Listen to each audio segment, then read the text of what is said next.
Rapidamente, apenas para dar notícia e celebrar, senhor presidente, senhoras e senhores senadores, que a Justiça de Minas Gerais, a Justiça Federal, condenou a mais de 200 anos de prisão os primeiros 3 acusados do crime que ficou conhecido como chacina de Unai.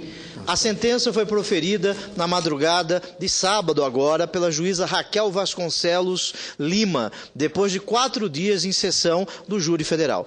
A decisão é de primeira instância, da 9ª Vara Federal, ainda cabe recurso. Durante o julgamento, a Procuradora da República Miriam Moreira Lima e Vladimir Aras, o Procurador da República recusado por esta casa, e o Vladimir Aras, reforçaram as acusações contra os réus condenados, especialmente contra os irmãos Mânica, que serão levados a julgamento, os mandantes, porque os executores já foram condenados, apontados como os principais mandantes, os chamados irmãos Mânica.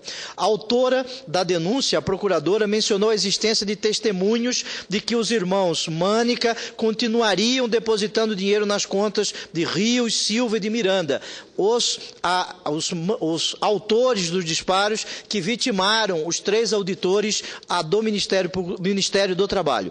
A juíza começou a leitura da sentença, já passava das 2 horas da madrugada, senhor presidente. O primeiro a ouvir a condenação foi Erinaldo de Vasconcelos, que pegou 76 anos de prisão pelos homicídios e por formação de quadrilha. Erinaldo, durante o interrogatório, confessou ter atirado nas 3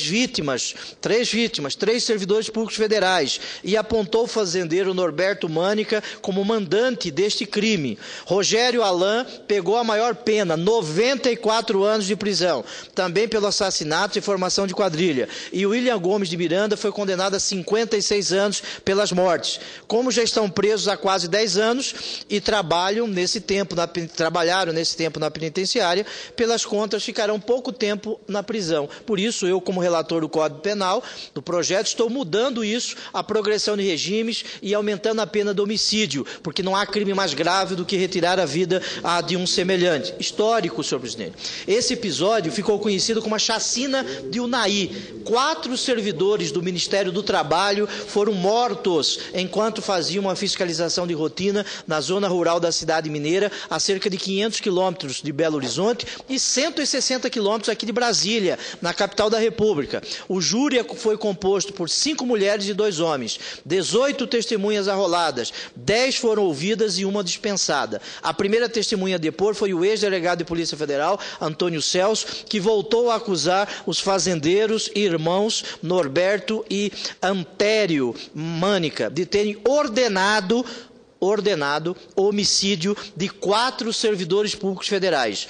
Segundo a Justiça Federal, estes condenados, eles acusados, estão presos em Contagem. Os 3 acusados de executar o crime foram detidos poucos meses após o crime, depois que a Polícia Federal apontou o envolvimento deles na morte desses servidores públicos federais. Eu quero encerrar cumprimentando a Polícia Federal pelo trabalho que fez, cumprimentando o Ministério Público Federal e agora a Justiça Federal pela condenação, porque você ofender a vida de servidores públicos federais é ofender a própria existência do Estado, porque naquele momento, aqueles servidores públicos, auditores de fiscalização, auditores do Ministério do Trabalho, estavam exercendo a função de combate ao trabalho escravo naquela região. Por isso eu quero ressaltar que a democracia se faz com absolvições, mas a democracia se faz também com condenações daqueles que não sabem viver em sociedade, porque quem viola regras do Código Penal, quem viola a lei, não sabe viver em sociedade, está descumprindo o pacto,